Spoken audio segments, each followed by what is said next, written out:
welcome. I don't know why I'm saying chat like I'm some streamer or something. All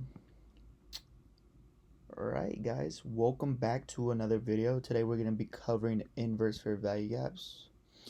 Right before we get into that, I just dropped a video, kind of like motivational speech. I want to consider it a 7-minute podcast with Lucas. Whatever you guys want to consider it, go check it out. First video, I thought it was covered pretty well. You know, if you guys need some hope out there, or you guys just trying to restart a new skill to learn and all this stuff. If you're in the entrepreneur and you need a right mindset for it, just go check it out. I think it'll be good. But let's get into it. So this will be a pretty quick video as we covered fair value gaps last time. So this one's, yeah, we'll get into it. It's you guys will realize how similar this is to it and how much more powerful it is, in my opinion. All right. What is an inverse fair value gap? By the way, that's what that stands for if you guys weren't sure. IFVG means inverse fair value gap. Come on now, chat. All right. What am I doing, man? Cut that. Cringe cut. All right. An inverse fair value gap is not a new structure. It's simply a failed / disrespected fair value gap that flips its role. So, really quick.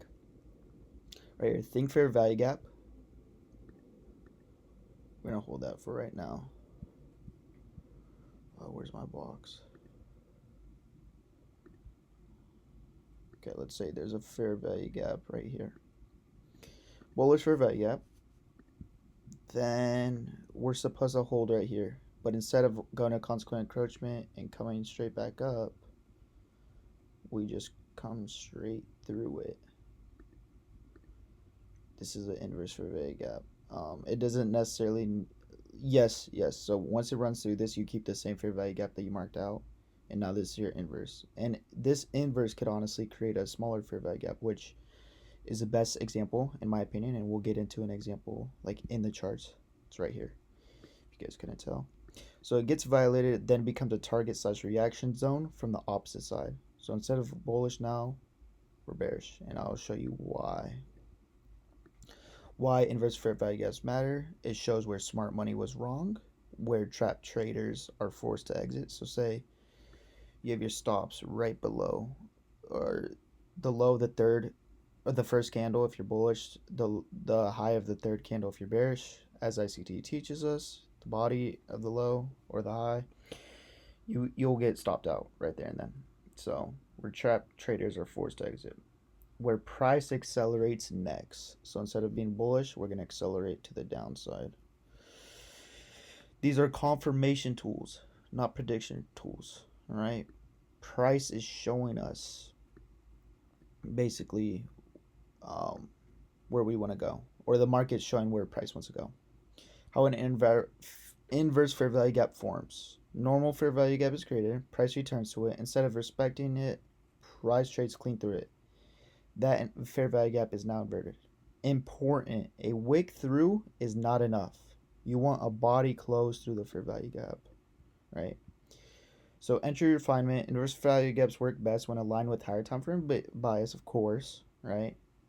Liquidity is taken and break in market structure. And I think we have all those in this example. Here we go. I hate when that double pop-up happens. All right. So here's a clean example. Unfortunately, it was at like 7:06. One of the traders caught this, as I talked about in the last video. I don't trade that early. I probably get on at like 7:15. Start thinking out my bias and marking out my PD arrays and all sorts. I don't get on at 7:06, nor would I take a trade. Yeah, I wouldn't take a trade that early. 30 minutes before New York open. Okay, so really quick. We're bearish. We create a bearish fair value gap right here. We tapped into it, right? We sweep internal lows. The best would be if we swept this, but this is a little, I just learned this term. This is called a vacuum gap. So I'm going to treat this vacuum gap as there's a body here because that's basically what it is. And it inverses this, we tap back into it, and then we run. After sweep of liquidity, also break a structure, boom, perfect. All three confirmations aligns with higher time frame bias too. Okay, anyways, we sweep internal liquidity, we get a CISD, inverse fair value gap, also creates our own fair value gap, tap into both, right? Here's fair value gap, taps into both. Let's get this out and say we went for on-screen encroachment. Oh my, why is it so big? Do not clip that, bro. I'm sorry. Okay, let's go to the low of the third candle. I usually don't do this. I usually will go to the low here. But in this case, inverse fair value gap with the fair value gap after a CISD, I'm confident that'll hold. And I mean, you could catch freaking.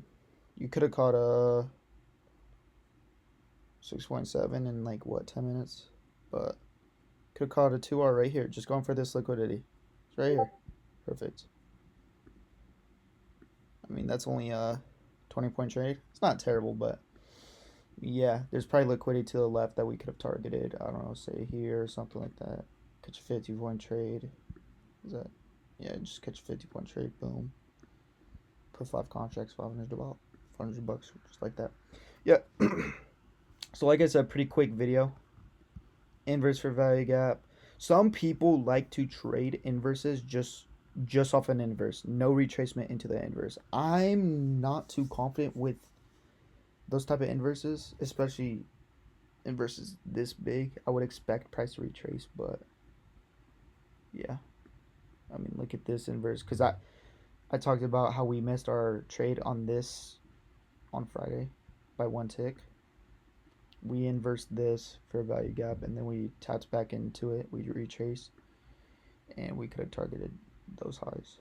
So this could have been a re-entry, but I think my liquidity was like right here or something. So I wasn't trying to do a huge stop loss, blah, blah, blah. Even though this is a breakaway gap, what we talked about in the last fair value gap video. So yeah, like I said, pretty fast video. Hopefully all that makes sense. It's basically a fair value gap that gets ran through. My biggest tip is make sure it aligns with your bias. Please, please, please, please. Make sure it aligns with your higher time frame bias, and there's liquidity above or below that we are hunting. Do not just get in every inverse, because if you would have got in this inverse, maybe there's SMT here, but yeah, you would have come here, come out, come down for a little bit, and then got stomped out. Boom. This was a real inverse that happened with this fair value gap. Because yes, this is an inverse plus a fair value gap plus no CISD, but yeah, this wasn't aligned with higher time frame bias. So do not just go for every inverse. That's more important. Inverse fair value gaps are killing December PA. They're the best entry points for December's PA, and that's what I learned.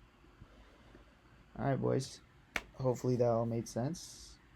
Pretty quick video. Inverse fair value gaps are really important. I think they're stronger than fair value gaps, so hopefully you guys add this to your setup. Other than that, I'll catch you guys in another video. Peace.